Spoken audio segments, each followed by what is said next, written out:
TV3 uudised seiklevad sel suvel Eesti kagupiiri ääres ja täna ma ütleks, et ma ei ole küll päris mingis kindlas külas, aga ma olen suhteliselt Obinitsa külje all ja siin ootab mind Maikali pere ja kui teie nüüd arvate, et siin piiri ääres ei ole mitte midagi teha, siis tegelikult on siin inimestel käed-jalad tööd täis varavalgest kuni hiliste õhtutundideni.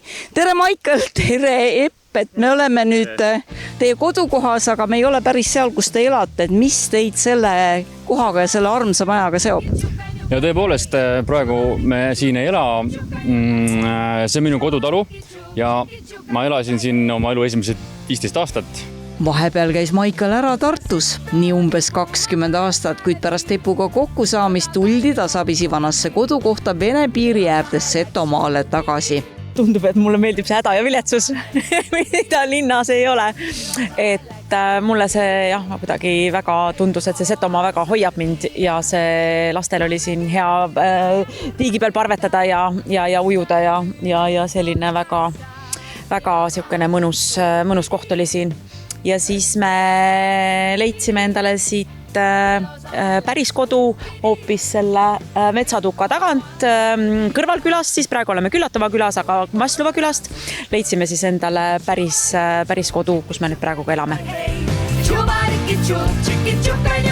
Oma praeguse kodukoha kohta Maslova külas on paar öelnud, et Setomaal on ühe metsa veeres vana talukoht, kus viimased veerandsada aastat polnud keegi elanud. Selle koha nimi on Harruoro, mis eesti keeles tähendab harulist orgu. Nimi on omal kohal. Vägevasse põlispuudega ümbritsetud orgu laskub tihti kaste, mis on seto keeles hämmätys. Ehk täisnimega on vana talukoha nimeks Harruoro hämmätys. Sõira teeme. Me oleme värsked geograafilise tähise omanikud. Et sõira on šampanjaga ühe pulga peal, et on geograafiline tähis, igaüks ei tohi sõira teha, et nüüd meie tohime teha. Ja suitsusauna liha teeme. Aasta suur sündmus on ikkagi Seto kostipäev, kus see on siis kodukohvikute päev. Jah, kodukohvikute päev, jah. Mõned toidud on aga hoolimata sellest, kas on kostipäev või mitte, Seto majapidamises alati olemas. Näiteks peremehe tehtud suitsusink, mida Maikal hoiab esmalt soolvees ja alles siis toob suitsusauna.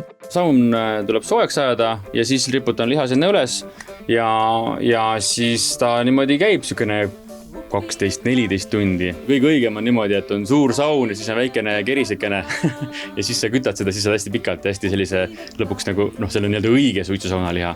Kuid olgu pererahva tegemine, mis ta parasjagu on, siiski tuleb mingil määral arvestada sellega, et elatakse piiritsoonis.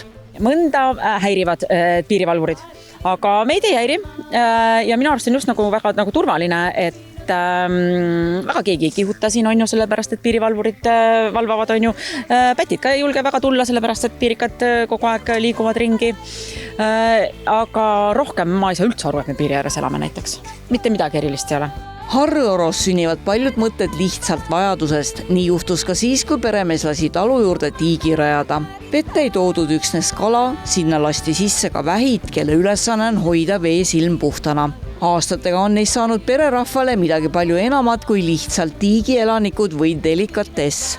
Kui ma selle tiigi lasin siia teha, siis see samanegi tiigi tegija ütles, et siin on suured tammed on, et seda lehte ja seda kukub see tiiki päris palju, et võta vähid, et nad söövad ära selle. Aga see tegelikult oli vale jutt, vähid söövad värskeid asju rohkem.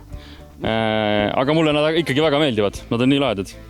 Nagu lemmikloomad või niimoodi. Ma tahtsingi öelda, see on rohkem ikkagi ju kodulooma eest, et see ei ole niimoodi, et vaatame, ma ei tea, silmad lähevad pilusse, millal saaks ära süüa.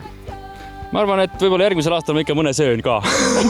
Et siis selleks ajaks on neil umbes 3 põlvkonda väikseid vähke antud ära, et siis võib-olla selline loomulik ringkäik juba nii-öelda jõlu ring on nagu paigas, et siis äkki võib süüa. Muidugi ei hakka me süütuid loomakesi sööma, kui Setomaal on nii vägev esindustoit nagu sõir.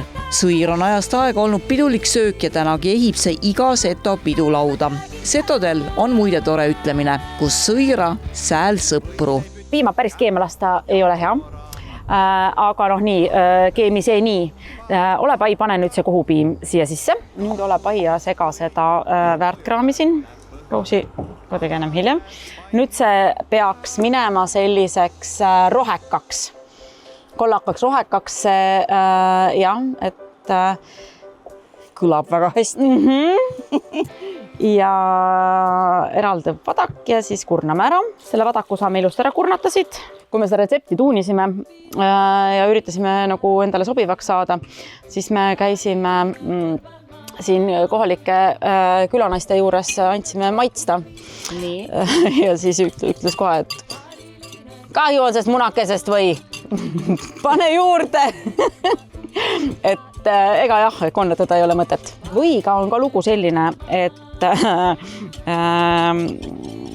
hea tubli sõirameister, geograafilise tähise kandja Sirje Kruusamäe. Kuldsed sõnad on see, et kui teed endale sõira, siis paned killukese võid. Kui teed sõbrannale, siis paned kõvasti rohkem. Õige, sest sõbranna peab paksuks minema. Sina pead alati ju kõhnem sõbrannaga välja paistma ja see on vana tõde. Ühesõnaga on see siis... Kuna siis anname kaasa, siis ilusti siis tuleb rohkem panna. No mida öelda tegelikult kokkuvõtteks, kui me oleme nüüd kõik selle asja siin nüüd koos ära teinud, no ütleme nii, et mina vähem, sina rohkem, aga ikkagi. Tublid olime. Oleme 2 peale valmis küpsetanud geograafilise tähisega sõira. Ja see ongi siis nüüd see sõir ja see ongi nüüd see, miks me siia Setomaale, siia piiri äärde tulime. Et sõir, see ei ole kohupiimakook. Mis see täpselt on siis? Sõir on laagerdamata kohupiima juust. Sõir on piiriäärsel Setomaa visiitkaart ja ära tuleb märkida, et ainult Eesti viinale ja Seto sõirale on antud geograafiline tähis, mis tähendab, et toote omadused, maine või kvaliteet on otseselt seotud konkreetse geograafilise piirkonnaga. Sõira puhul siis Setomaaga.